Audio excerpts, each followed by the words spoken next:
まるさんの本タウのことのお時間です。いやー、今回はですね、いよいよチャンネル登録者数が1000人を超えました。ありがとうございます。実はですね、まるさんの YouTube 歴っていうのは、2022年、今年の2月からまずは、YouTube の配信を始めたんですね。そして、2ヶ月目には1000人を突破して、さらに、これがね、どんどん、チャンネル登録者数が増えて、本来ならば、6ヶ月で8000人、約8000人のチャンネル登録者数があって、10月にはね、1万人いく、そういうスピードで、これ、一般のね、YouTuber としては、芸能人とかね、そういう人はもっと早く行くんですけど、一般の人が YouTube をやって、6ヶ月でね、8000人、そして7ヶ月目には1万人行くなんていうのはね、相当速いスピードなんですよ。ところがね、なんと、2ヶ月前にアカウントを削除されてしまったんですよ。バンっていうことだね。これはね、相当ショックでしたね。そして、新たにもう一度やり始めて、2ヶ月で1000人、ようやく達成することができました。ありがとうございます。今までね、でもね、チャンネル登録をしてくれた人で、僕のね、ゴーコンマルヒコチャンネルがわからなくなっちゃった人が、7000人近くいるわけだよね。この人たちにね、戻ってきてもらいたいなっていう気持ちもあるし、それから、初めて見たっていう人で、ぜひね、チャンネル登録をしていただける人をね、に対して、今、メッセージをしてます。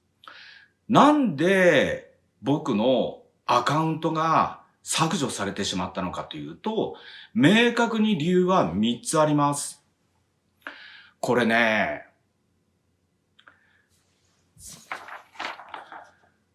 苦がつくものを話をしたら落とされちゃったんだよね。まずね、1個目は、ます、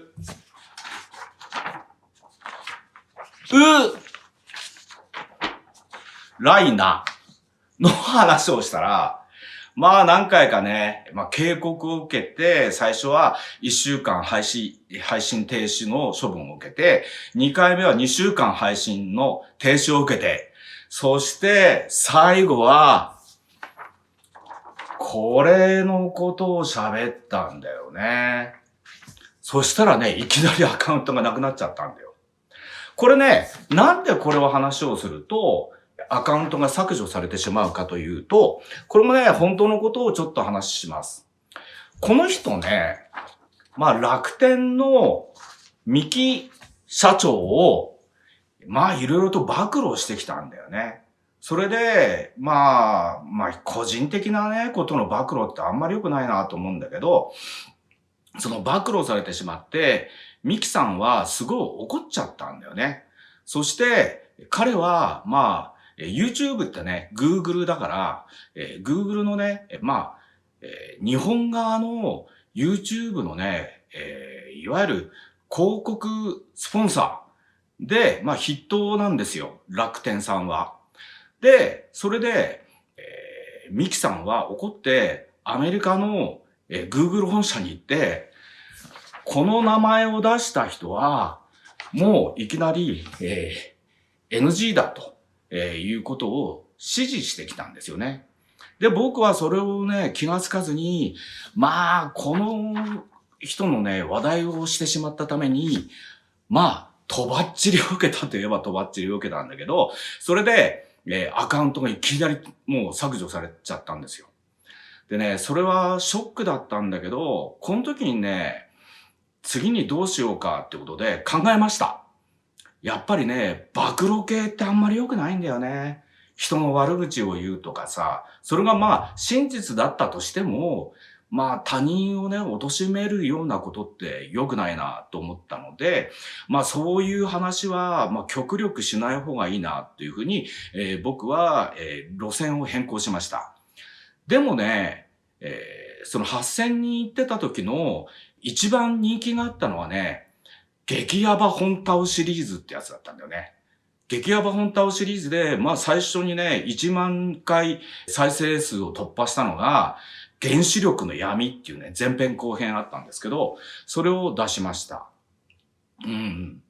まあ他にもね、いろいろね、激ヤバ本タオシリーズっていうのはものすごく人気があったんですけど、まあ原子力の闇に関してはね、相当やばい話をしてるので、これは今回は再度アップするのは、まあ控えています。まあ見たい方はね、有料動画っていうことも出しますので、有料動画でね、見れるように、これからちょっと設定をし直そうかななんて思ってたりもします。でもね、やっぱりね、僕のこのチャンネルは何を伝えたいのかっていうと、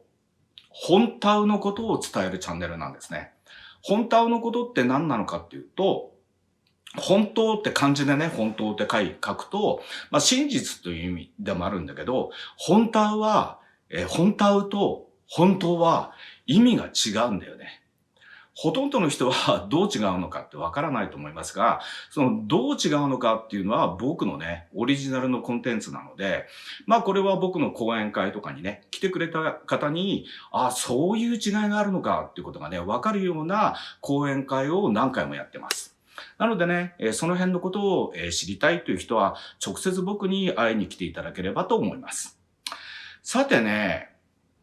本タウの先はいっていうのを僕がね、本を書いて、その本タウの先はいってね、何なのかっていうと、本当の意味で幸せになるためには、どういうふうにしたら幸せになるのかっていうことを、まあ、ものすごく事細かくに、まあ、説明をしてるんだよね。解説をしてます。で、まずね、絶対に本当の意味で幸せになるための基本的な絶対条件があるんだよね、一つ。それはね、まあ真の意味で健康になることなんだよね。まあ当たり前っちゃ当たり前なんだけど、でもね、当たり前なんだけど、そこのね、もっと深く掘り下げていくとどうなるかっていうと、まずさ、健康ってどういうことなのかっていうと、病気じゃないっていうことでしょ？で、まずは体が健康だってことだよね。体だけではなくて、心も健康じゃないといけないんだよね。そして、三つ目は、お金も健康じゃないとダメなんだよ。お金が健康じゃない人は、金欠病っていうね、病気なんだよね。で、まあ僕はね、いろいろと金アップするためのセミナーとかね、そういうこともやってるので、どうやったらお金が健康になれるのかっていう話もいろいろとしています。まあこれもね、おいおい YouTube でもね、お伝えしていこうと思ってるんですが、で、一番の問題はですね、その基本的な条件が満たされたら、何が幸せの条件なのかっていうと、愛なんだよね。愛。まあ当たり前だけどね。愛っていうことがものすごく重要で、その愛について今回はね、ちょっと長くなる動画になるかもしれませんけど、それについて詳しく解説をしたいと思います。まずね、愛って言ってすぐ連想するのは、まず一番は男女の恋愛だよね。男女の愛ですね。男女の愛なので、まあ恋愛の時もあるし、結婚して夫婦になることもあるし、場合によってはね、不倫だけど愛してる人がいるっていう場合もあるね。これがまず愛の、まあ一般的に考えるすぐに思いつくところだよね。で、二つ目は何なのかっていうと、まあ親子の愛だよね。お父さん、お母さんとの愛。それから自分の子供に対する愛。ここもね、まあ、親とうまくいっていないとかね、子供とうまくいってないっていうケースもあるんだよね。じゃあそれをどうしたら克服することができるのかっていう問題もあります。僕自身ね、自分の父親とものすごい長い間ね、まあ、憎んでいたっていうかね、まあ憎んでいたと言ってもいいくらいに、父とうまくいっていなかったっていうようなことの経験を持ってます。でも最終的には父とね、和解をしたというか、いい形で関係を築くことができて、そして父を見送ることができました。僕は長男だからね。そういうことをしたっていうことなんだよね。そういう経験もあるっていうことなんだよ。愛って言ってね、まだあると思います。ちょっとね、愛っていう概念を広げていったときに何があるのかっていうと、友情もあるよね。友情と愛は違うよねって思う人もいるかもしれないけど、広い意味で言うと、友情っていうところにもね、愛という絆があると思います。愛という絆が薄い友情の場合は、今まですごく仲良かった友達だったとしても、途切れてしまうっていうことが起きますね。だから友情の中にも愛があるってことなんだよ。例えば僕で言うと親友がいます。親友はね、やっぱりね、愛情の、絆で結ばれてるから、僕の親友はね、もう40年近くかな。40年以上だな。もう友達でいるんだけど、お互いに困った時に助け合える、状態になってるんだよね。だから今でも彼はね、僕の一番の親友としてずっと、絆をね、つなぎ合ってます。そしてもう一つあります。師弟の関係っていうのがあるんだよね。先生と生徒とも言えるんだけど、僕は僕の本当にね、いろんなことを教えている生徒さんがいます。雨土八坂塾っていう、学校と、本タウのこと学校っていう学校のね、二つの学校を僕は持ってるんですが、この学校の、二つの学校の、生徒さんはね、全国にいるんだけど、約300人くらいいます。その生徒さんに僕自身が本当の意味で尊敬されたり、慕われたりするように、僕自身も一人一人の人にね、愛情を持って接するということをね、しているんですね。こういうふうに愛と言ってもいろんなパターンの愛があるということなんだよね。じゃあ、これらをね、総称してどういうことなのかっていうことをね、ちょっとね、これからお話をしたいと思います。本タウの先は愛というね、僕がね、これ、6年前か。7年前かなに書いた本があるんですが、この中に愛について語ってるところがあります。どういうことなのかというと、まずね、この中でね、プロローグがあるんだよね。天国から地獄に落ちた日。ここのところをね、ちょっとね、僕自身がちょっとね、朗読してみますね。頼むから離婚してくださいと言われて頭が真っ白になりました。冗談でしょう。なぜそんなこと言うの？これが16年前、僕の身に起きたことでした。理由はいくつかありましたが、僕の浮気がバレたことが一番の原因でした。最低な理由ですよね。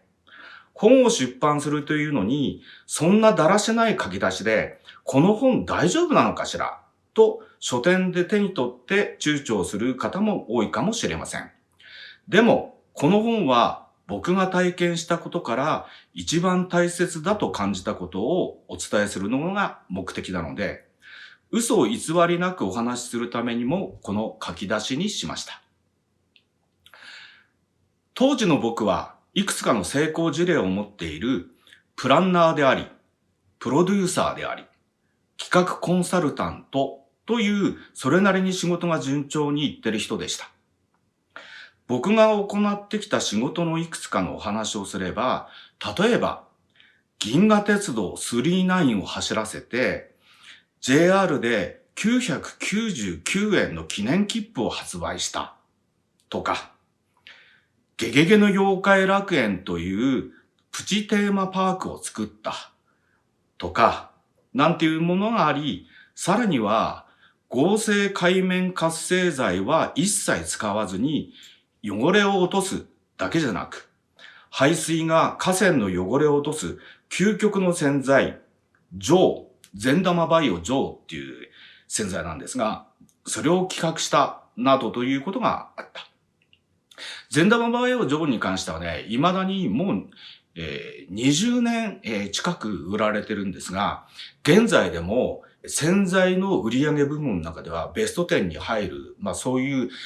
超ロングセラーの洗剤なんだよね。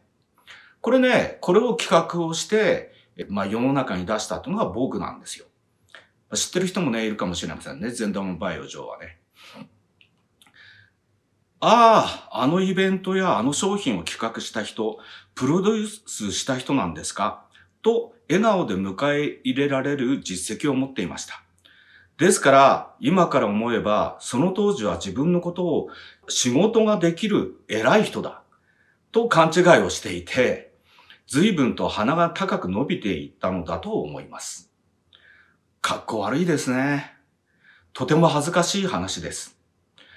当時の妻はとても素晴らしい女性で、僕の自慢の妻でもありました。愛し合っていて、死ぬ時は一緒にお墓に入ろうね、と常に言っていた妻でした。まさかその妻から頼むから離婚してください、なんて言われるだなんて、いわゆるリストラ離婚でした。で、本当にね、これ離婚してね、僕ね、仕事ができなくなって、あまりにもショックでね。そしてね、だんだん、もう今までね、それなりにお金もあって、仕事もいっぱいできた人が、もう人生のね、もう奈落の底に落ちてくんだよね。で、うつ病になって、叫びたりになって、アル中になって、本当に散々な人生を体験しました。その時にね、一番、ショックだったのがね、離婚してくれって言われて、いろんな人に相談したんだよね。僕の友人であるとかね。例えばね、その当時ね、冒険小学校っていうね、奇妙な団体を僕はね、20年近く団体を運営をしてきたんだけど、その時のね、仲間、男性の仲間もいるし、女性の仲間もいるんだけど、その人たちにね、相談しました。男性はね、絶対こういうふうに言うんだよね。離婚届だけは絶対押しちゃダメだよって。今、彼女はすごく怒ってるけれども、そこをのらりくらりと外せば、また元に戻るかもしれないんで、離婚届を押しちゃダメだって男の友達は言うわけさ。で、女の友達にそのことを相談すると、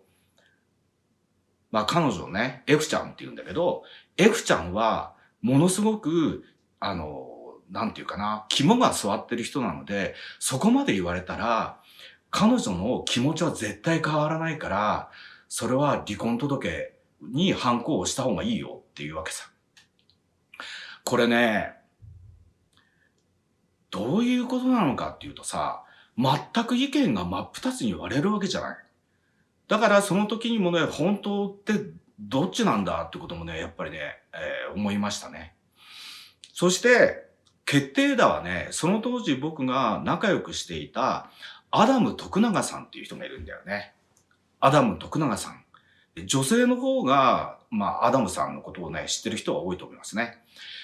スローセックスっていうね、ことを提唱して、女性のね、週刊誌とかね、なんかによく登場する方です。恋愛相談もね、できる人なんだよね。で、僕はアダムさんとすごく仲良かったんで、アダムさんに聞いたんだよね。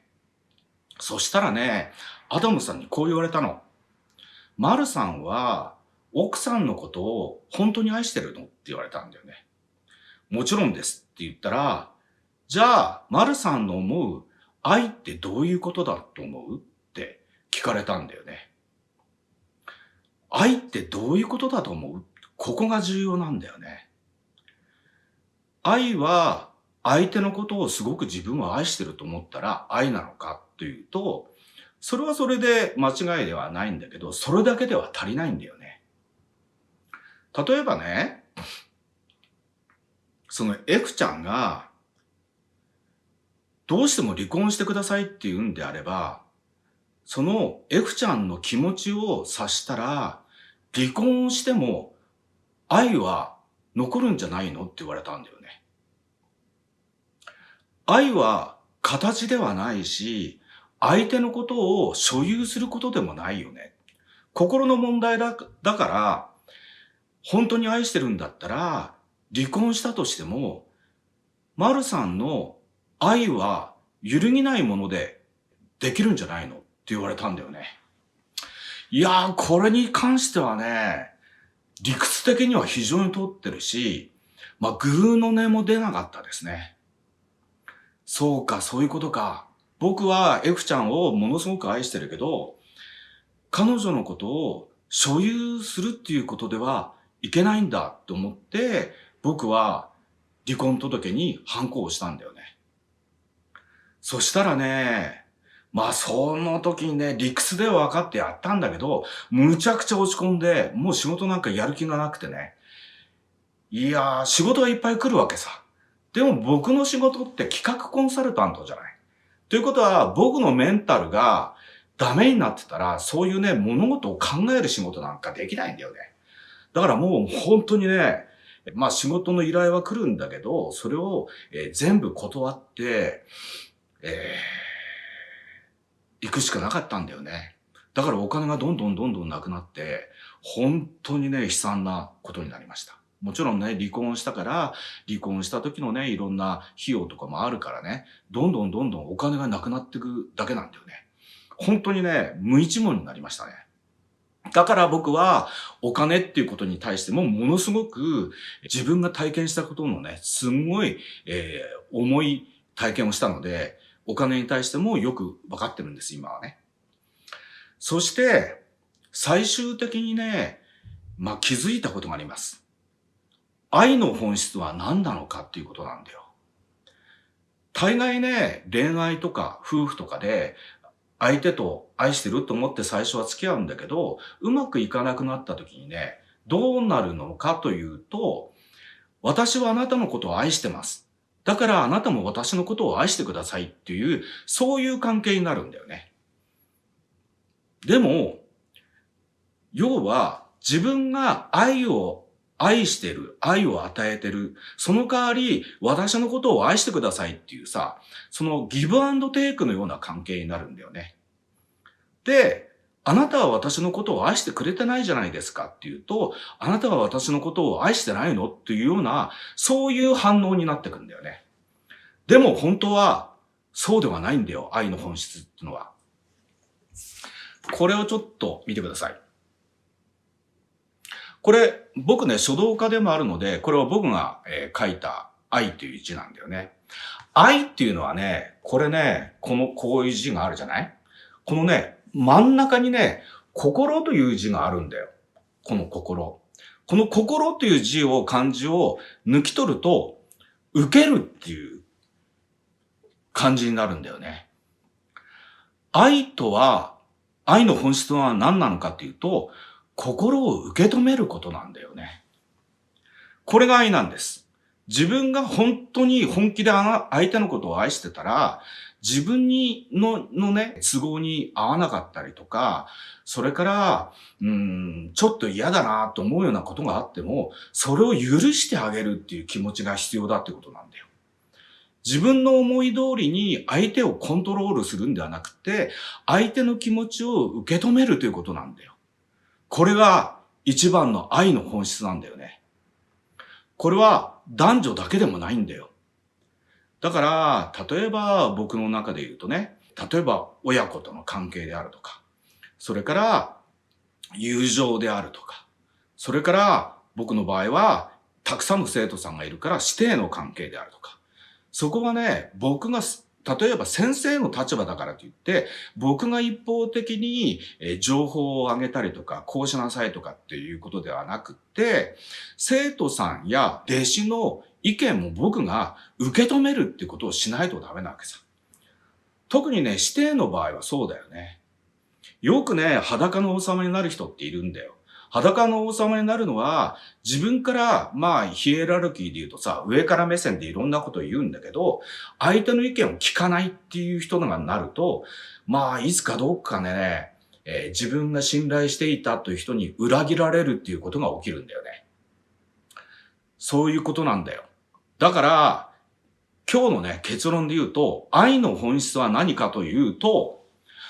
愛とは相手の心を受け止める力なんだっていうことなんだよね。そういう気持ちを持つことが大事なんだっていうことなんです。このね、これ究極の、真理の一つを今、1000人ね、チャンネル登録の達成記念でお話をしました。そしてね、1000人達成記念なので、今回はね、これを見ている方に、プレゼントをしたいと思います。まずね、ぜひ、まだチャンネル登録をしてない方はチャンネル登録をしてください。良かったと思う人は、高評価ボタンも押してください。そしてね、今回漏れなくプレゼントをしたいと思います。概要欄にね、貼っときますが、僕のね、事務局 info いやさか369 @gmail.com こちらの方に、メッセージをください。全循環クラブっていうのをね、僕が、無料で、登録をして、一切お金がかからない、そういう会員組織を作ってます。こちらにね、全循環クラブに、参加をしたいということで、お名前とね、それから、メールアドレスだけで結構です。それを送ってくれたら、全循環クラブに登録をさせていただいて、漏れなく、この愛の章の、これの、データをね、お送りいたします。データをもらってどうすんのって言ったら、例えば、携帯の待ち受け画面にするとかね。もしくはこれを、使って自分でね、いろいろと使い回しをしてもらっても結構です。できればね、合コン丸彦先生が書いた愛という書ですって言って、友達に配ったりとかね。そういうことをしても結構です。そして、全循環クラブに登録していただいた方には、月に1回発行するメルマガをね、お届けいたします。このメルマガにはね、いろんな、僕からの、オリジナルのメッセージが入っていたり、それから僕のいろんなイベント、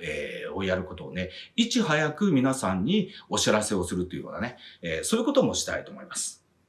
ということでね、今日はね、ちょっと長くなったと思うんですが、見ていてくださってありがとうございました。ということでね、チャンネル登録をまだしてない方は、ぜひ、チャンネル登録をお願いいたします。僕は、本当のことって何なのっていうね、それを多くの人に伝えて、本当の意味で幸せになる人を増やしたいと思ってます。なぜかというと、世の中が今悪循環になってるからなんだよね。僕のミッションは悪循環になってる社会をより良い全循環の社会にするための役割を僕が使命として持ってると思っていて、こういう活動をしてるんだね。ということで、僕のね、考え方に賛同していただいて、お話がね、もっと聞きたいっていう人は、ぜひチャンネル登録をしてもらう。嬉しいです。友達にも教えてあげてください。じゃあ、またねー！バイバイ！問い合わせ、連絡先はこちらまで。info いやさか369 @gmail.com ぜひ、連絡待ってまーす。